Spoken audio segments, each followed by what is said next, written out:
ಖಾಸಗಿ ಫೈನಾನ್ಸ್ನ ಕಿರುಕುಳಕ್ಕೆ ತಾಯಿ, ಮಗಳು ಮತ್ತು ಮಗ 3 ಜನ ಆತ್ಮಹತ್ಯೆಯನ್ನು ಮಾಡ್ಕೊಂಡಿರ್ತಕ್ಕಂತಹ ಘಟನೆ ಇವತ್ತು ಕೋಲಾರದಲ್ಲಿ ನಡೆದಿದೆ ಸ್ನೇಹಿತರೆ. ವೃತ್ತಿಯಲ್ಲಿ ಆಟೋ ರಿಕ್ಷಾ ಚಾಲಕನಾಗಿದ್ದಂತಹ ಒಬ್ಬ ಚಾಲಕನ ಕುಟುಂಬ ಇವತ್ತು ಯಾವ ಲೆವೆಲ್ಗೆ ಬರ್ತಾ ಇದೆ ಅಂತಕ್ಕಂಥದ್ದಕ್ಕೆ ಇದು ಕೇವಲ ಒಂದಿಷ್ಟು ಪ್ರಶ್ನೆಗಳಾಗುತ್ತೆ ಅಷ್ಟೇ. ಬೆಂಗಳೂರಿನಲ್ಲೇ ಇಂತಹ ಹಲವಾರು ಘಟನೆಗಳನ್ನ ತಾವುಗಳು ನೋಡಿರ್ಬೋದು. ವಾಹನಗಳಲ್ಲೇ ಕುಳಿತು ವಿಷವನ್ನು ಸೇವನೆ ಮಾಡಿರ್ತಕ್ಕಂಥದ್ದು, ಕುಟುಂಬಗಳ ನಿರ್ವಹಣೆ ಮಾಡೋಕ್ಕಾಗದೆ ಮನನೊಂದು ಹಲವಾರು ವಿಡಿಯೋಗಳನ್ನ ತಾವು ಸಾಮಾಜಿಕ ಜಾಲತಾಣಗಳಲ್ಲಿ ನೋಡಿರ್ಬೋದು. ಆದರೆ ಇವತ್ತು ಕೂಡ ಒಂದು ವಿಚಿತ್ರವಾದ ಮತ್ತು ವಿಲಕ್ಷಣವಾದಂತಹ ಘಟನೆ ನಡೆದಿದೆ. ಈ ಒಂದು ವಿಚಾರಕ್ಕೆ ಸಂಬಂಧಪಟ್ಟಂತೆ ಸಂಪೂರ್ಣ ವಿವರವನ್ನು ತಿಳಿಸ್ತೇನೆ. ಯಾರೆಲ್ಲ ಮೊದಲನೇ ಬಾರಿಗೆ ನೋಡ್ಕೊಳ್ತೀರಾ, ಅದರಲ್ಲೂ ಆಟೋ ರಿಕ್ಷಾ ಚಾಲಕರು ಮತ್ತು ಕ್ಯಾಬ್ನ ಚಾಲಕರುಗಳು ಸಬ್ಸ್ಕ್ರೈಬ್ ಮಾಡಬೇಕು ಅಂತೇಳಿ ಕೇಳ್ಕೊಳ್ತೇನೆ. ಖಾಸಗಿ ಫೈನಾನ್ಸ್ನ ಕಿರುಕುಳಕ್ಕೆ ಬೇಸತ್ತು ತನ್ನಿಬ್ಬರು ಮಕ್ಕಳೊಂದಿಗೆ ತಾಯಿಯೊಬ್ಬಳು ಕೃಷಿ ಹೊಂಡದಲ್ಲಿ ಬಿದ್ದು ಆತ್ಮಹತ್ಯೆ ಮಾಡಿಕೊಂಡಿರುವಂತಹ ಕುಲುಕುವಂತಹ ಘಟನೆ ಕೋಲಾರದಲ್ಲಿ ನಡೆದಿದೆ.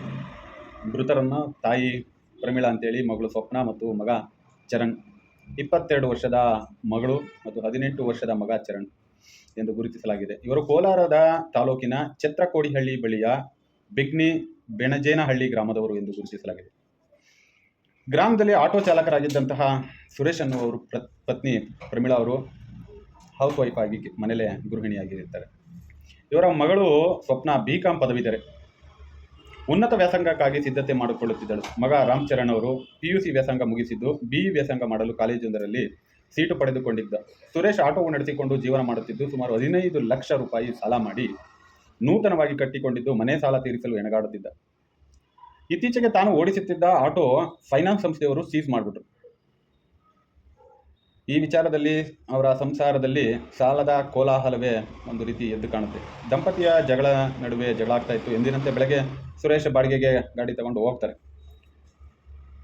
ಮಕ್ಕಳು ಇಲ್ಲದೆ ಇರೋದನ್ನು ಗಮನಿಸ್ತಾರೆ. ಡ್ಯೂಟಿ ಮುಗಿಸ್ಕೊಂಡು ಬಂದಂಥ ಸಂದರ್ಭದಲ್ಲಿ ಆಗ ತನ್ನ ಪತ್ನಿಯವರಿಗೆ ಫೋನ್ ಮಾಡಿದಾಗ, ಈಗ ಹೊರಗಡೆ ಬಂದಿದ್ದೀವಿ, ಬರ್ತೀವಿ ಅಂತ ಹೇಳ್ತಾರೆ.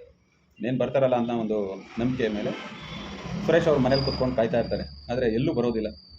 ಆಗ ಬೆಳಗ್ಗೆ ಎದ್ದು ಅಕ್ಕಪಕ್ಕ ಅವರ ಸ್ನೇಹಿತರು, ಬಂಧು ಬಳಗ ಎಲ್ಲರನ್ನು ಹುಡುಕಿದಂಥ ಸಂದರ್ಭದಲ್ಲಿ ಪಕ್ಕದ ಊರಿನಲ್ಲಿ ಒಂದು ಕೃಷಿ ಹೊಂಡದಲ್ಲಿ 3 ಜನವೂ ಕೂಡ ಆತ್ಮಹತ್ಯೆ ಮಾಡ್ಕೊಂಡಿರ್ತಕ್ಕಂಥದ್ದನ್ನು ನೋಡ್ತಾರೆ. ಯಾಕೆ ವಿಚಾರವನ್ನು ಹೇಳ್ತಾ ಇದ್ದೀವಿ ಅಂತಂದರೆ, ಇವತ್ತು ಖಾಸಗಿ ಫೈನಾನ್ಸ್ನ ದಬ್ಬಾಳಿಕೆಗಳು ಯಾವ ರೀತಿಯಾಗಿದೆ, ಅದರಲ್ಲೂ ಆಟೋ ರಿಕ್ಷಾ ಚಾಲಕರ ಬದುಕು ಎಲ್ಲಿಗೆ ಬರ್ತಾ ಇದೆ. ಏಕೆಂದರೆ ಅವರು ಅಂದುಕೊಂಡಷ್ಟು ಮಟ್ಟಕ್ಕೆ ವ್ಯಾಪಾರೀಕರಣಗಳು ಚೆನ್ನಾಗಿ ನಡೀತಾ ಇದ್ದಿದ್ದರೆ ಅವರು ಇವತ್ತು ಇಂತಹ ಒಂದು ಆತ್ಮಹತ್ಯೆ ದಾರಿಗೆ ಹೋಗ್ತಿರ್ಲಿಲ್ವೇನೋ ಅಂತ ಅನ್ಸುತ್ತೆ.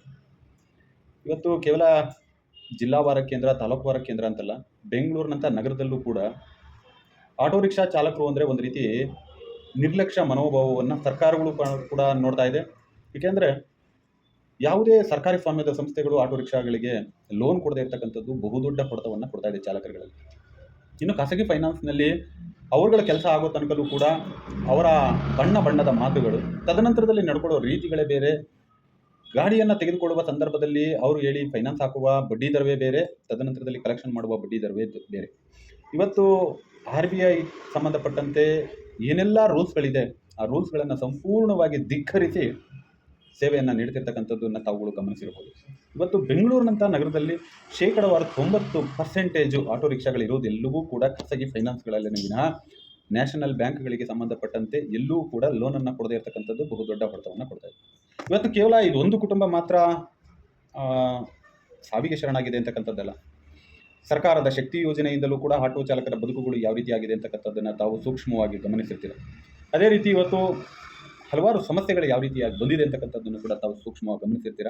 ಹಾಗಾಗಿ ಯಾರೆಲ್ಲ ಹೊಸ ವಾಹನಗಳನ್ನ ಖರೀದಿ ಮಾಡ್ಕೊಳ್ತೀರಾ, ಅವರುಗಳು ಒಂದಿಷ್ಟು ಸೂಕ್ಷ್ಮವಾಗಿ ಗಮನಿಸಿ ಬೆಂಗಳೂರು ನಗರದಲ್ಲಿ ಆಟೋ ರಿಕ್ಷಾಗಳ ಬದುಕು ಮತ್ತು ಜಿಲ್ಲಾವಾರು ಕೇಂದ್ರಗಳಲ್ಲಿ ಆಟೋ ಚಾಲಕರ ಬದುಕುಗಳು ಮತ್ತು ಇತ್ತೀಚಿನ ದಿನಗಳಲ್ಲಿ ನಡೀತಿರುವಂತಹ ಅಗ್ರಿಗೇಟರ್ ಕಂಪನಿಗಳಿಗೂ ಮತ್ತು ಆಟೋ ಚಾಲಕರುಗಳಿಗೂ ನಡೀತಿರುವಂತಹ ಯುದ್ಧಗಳನ್ನ ಗಮನಿಸಿ ಹೊಸ ವಾಹನಗಳನ್ನ ಖರೀದಿ ಮಾಡೋದ್ರ ಕಡೆಗೆ ಗಮನವನ್ನು ಕೊಡಬೇಕು ಅಂತೇಳಿ ಕೇಳ್ಕೊಳ್ತೇನೆ.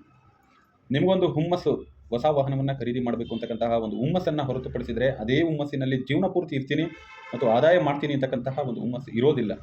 ಆ ಒಂದು ವ್ಯವಸ್ಥೆಯನ್ನು ಇವತ್ತು ಬೆಂಗಳೂರಿನಲ್ಲಿ ಕಾಣ್ತಾ ಇದ್ದೀವಿ ಮತ್ತು ಜಿಲ್ಲಾವಾರು ಕೇಂದ್ರಗಳಲ್ಲೂ ಕೂಡ ಕಾಣ್ತಾ ಇದ್ದೀವಿ.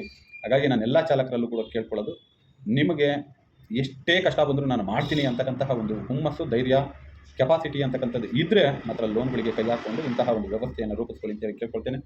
ಏನೇ ಆಗಲಿ, ಭಗವಂತ ಅವರ ಆತ್ಮಕ್ಕೆ ಶಾಂತಿಯನ್ನು ಕೊಡಲಿ. 3 ಜನವೂ ಕೂಡ ಇವತ್ತು ಒಂದು ಕುಟುಂಬ ವಿನಾಶಕ್ಕೆ ಹೋಗಿದೆ ಅಂತಕ್ಕಂಥದ್ದಕ್ಕೆ ಮೂಲವಾಗಿರ್ತಕ್ಕಂತಹ ಖಾಸಗಿ ಫೈನಾನ್ಸ್ಗಳ ದಬ್ಬಾಳಿಕೆ ಮುಂದಿನ ದಿನಗಳಲ್ಲಿ ನಿಲ್ಲಿ ಅಂತೇಳಿ ಕೇಳ್ಕೊಳ್ತೇನೆ.